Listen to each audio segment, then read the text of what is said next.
what is funny? It's when things don't match. It's when things are uncomfortable. It's when things are awkward. So I think both of us just used the circumstances, and it was such a lovely scene to play. It was so fun, and I think that juxtaposed with what's happening in the background. Us talking about how I hear they're making a caffeine-free Coke. And there's like a gyrating bachelorette party behind it. Yeah, totally. I'm going to start my own business. A strip club for women.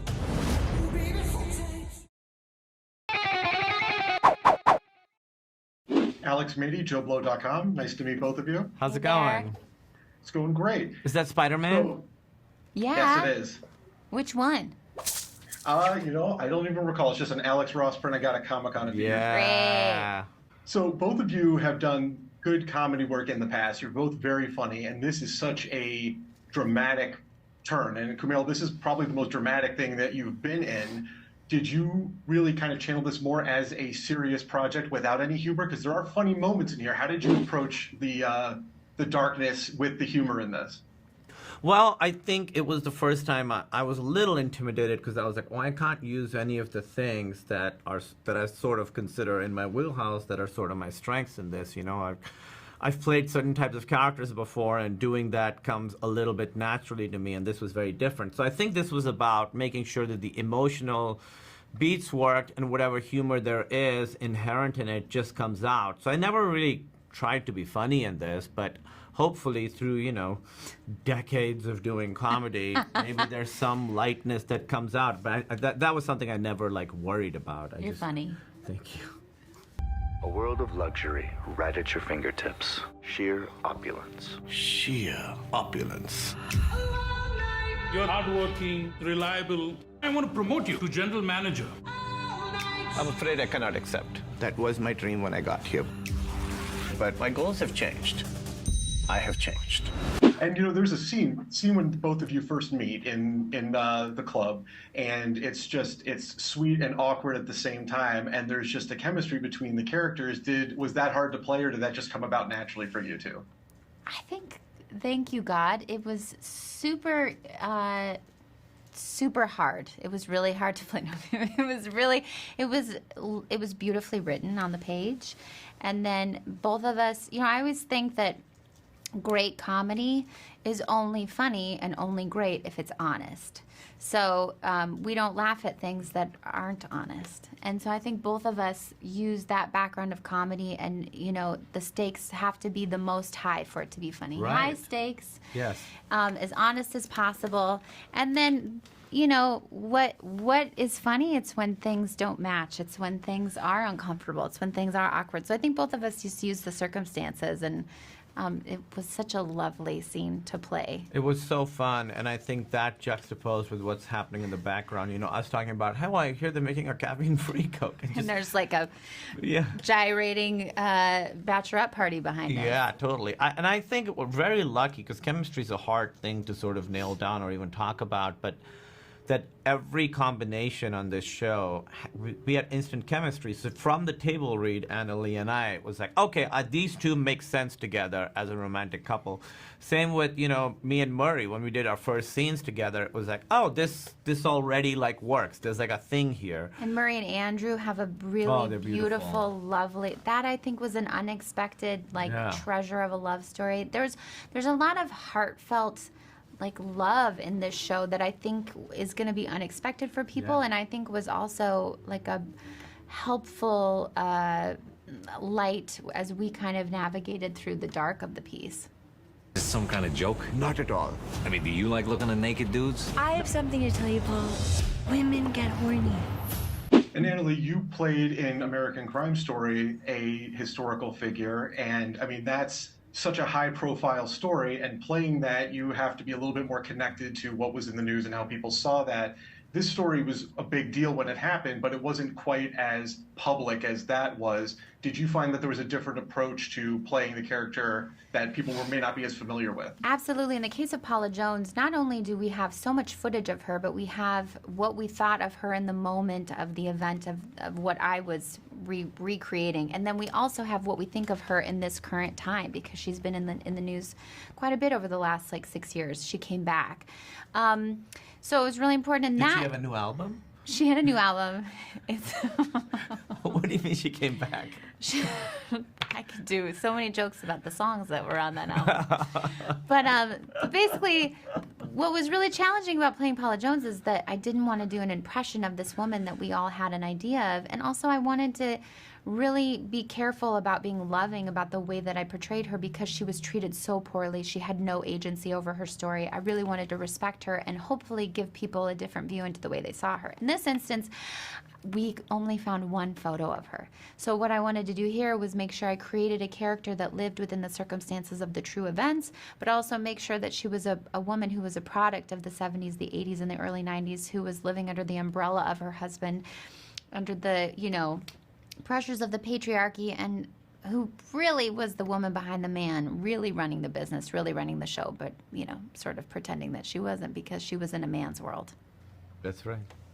Well, you're both phenomenal. The show is fantastic. Congratulations. Can't wait for people to check it out. Thank you so much for your time. Thank you. Take care. You need me. You need a choreographer. And I do enjoy a challenge. Cuffs and collars. You are a genius. So this is the second consecutive series for you this year, set in the 1980s.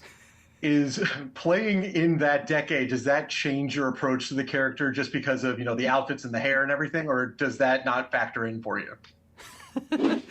It's interesting. I mean, fortunately, I got to start in the 70s in the Chippendales, so it kind of separated a little bit for me. I don't know. I mean, it's just sort of one of those things that happened back to back. It's an amazing era where a lot of amazing stuff happens. So there's great stories to tell from that era. But I don't know. The only similarity I can say is it's just it's a fun era to play in, and so it was.